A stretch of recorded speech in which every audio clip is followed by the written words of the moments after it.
Pada peristiwa demo 17+8, kebebasan berekspresi yang dijamin konstitusi justru berakhir dengan pelanggaran hak asasi manusia. Tercatat sekitar 8 orang yang tewas dari peristiwa tersebut. Di antaranya Afan Kurniawan, Andika Lutfi Falah, Sarinawati, Rusdam Diansyah, Sumari, Syaiful Akbar, Muhammad Akbar Basri, dan Reza Sendi Pratama. Itu baru yang tercatat. Belum lagi yang tidak tercatat, pasti jumlahnya lebih banyak. Pertanyaannya adalah, siapa yang melindungi hak kita?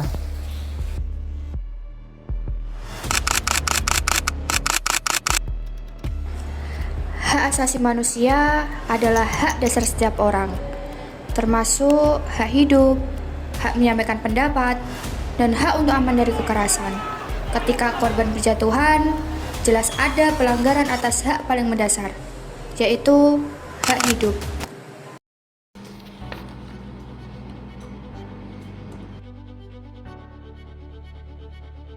Sebagai mahasiswa, kita bisa menyoroti solusi dengan cara satu, transparansi investigasi dari aparat, yang kedua, penegakan hukum yang adil, dan yang ketiga, pendidikan hak asasi manusia di masyarakat. Menurut kalian, bagaimana peran kita sebagai mahasiswa dalam menyikapi kasus demo kemarin? Kalau menurut aku sih, kita sebagai mahasiswa itu bisa menjadi garda terdepan untuk rakyat. Jadi kita bisa menyuarakan ketidakpuasan rakyat itu terhadap lembaga-lembaga kinerja itu. Menurut aku, mahasiswa tidak hanya belajar jalan, tapi melakukan kajian akademis untuk memperkuat tuntutan mereka. Dan jangan lupa, pendidikan HAM di masyarakat juga gak kalah penting, agar orang mendapat haknya dan dapat mengawasi pelaksanaannya. Karena tanpa itu, tragedi serupa akan terulang.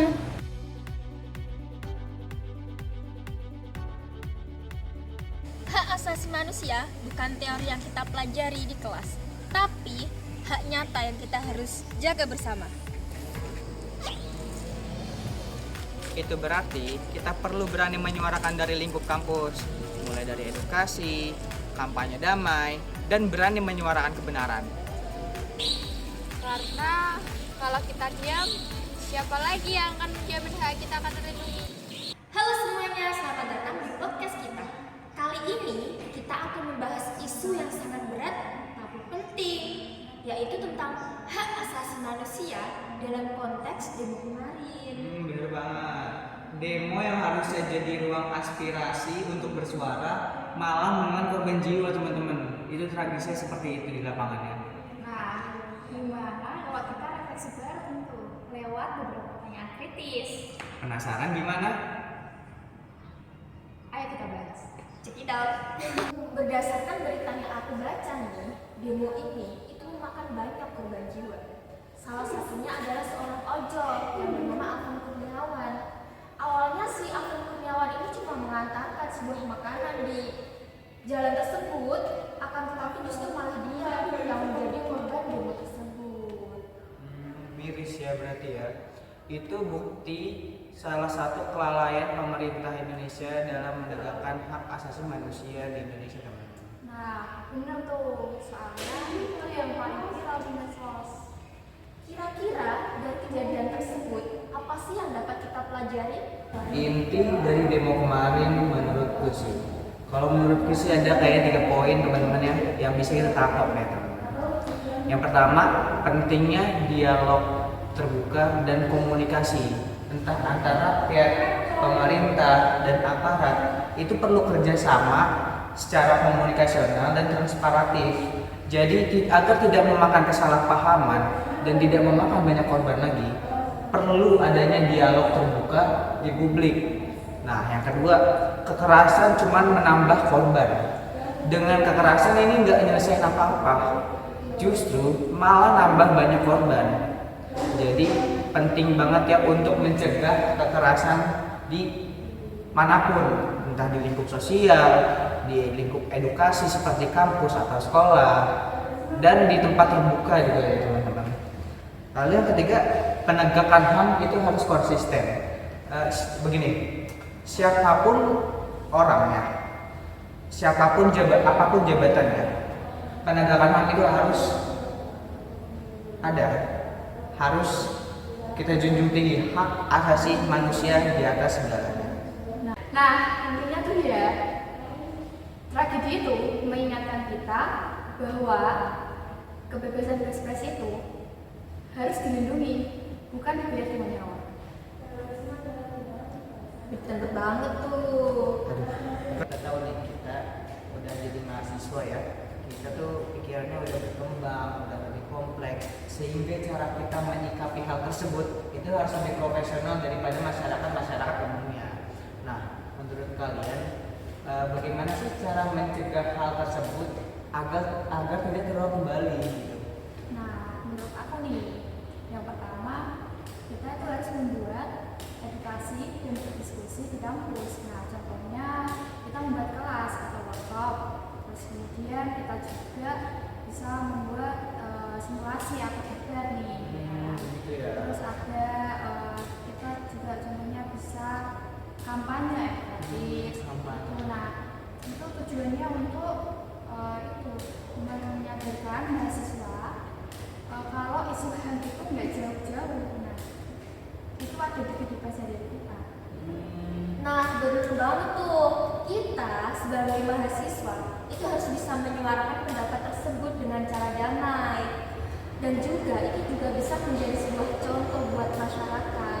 Selain itu, masyarakat juga berharap kok pada kita sebagai mahasiswa untuk bisa menyuarakan pendapat tersebut dengan cara tidak terpengaruh oleh isu-isu yang tidak benar dengan berita tersebut. Seperti itu ya. Jadi mahasiswa itu harapan bagi masyarakat dalam pelaksanaan penegakan HAM ini teman-teman, begitu. Iya, betul sekali. Ada lagi nih yang kedua, kita itu bisa kok kampanye lewat media sosial, contohnya Instagram, TikTok, maupun Twitter. Nah, iya. Berarti gak harus turun langsung ke jalan ya buat Iya. negakin itu. Iya, bisa kok menyuarakan lewat media sosial. Kemudian kita juga harus kritis terhadap kebijakan, contohnya menyuarakan aspirasi masyarakat tadi. Nah, kita juga sebagai jalan alternatif untuk masyarakat sebagai mahasiswa itu juga harus berkomitmen dan berkontribusi untuk langsung turun menyuarakan aspirasi tersebut. Iya, dengan kita menyuarakan lewat media sosial tersebut, maka risiko yang kita dapat itu semakin kecil gitu. Begitu ya. Jadi alternatif selain turun ke jalan langsung, kita bisa menyuarakan lewat media sosial agar mengurangi dampak dari hal tersebut gak terjadi lagi. Seperti itu, keren banget ya. Iya. Lalu, next kita ganti ke pertanyaan ketiga.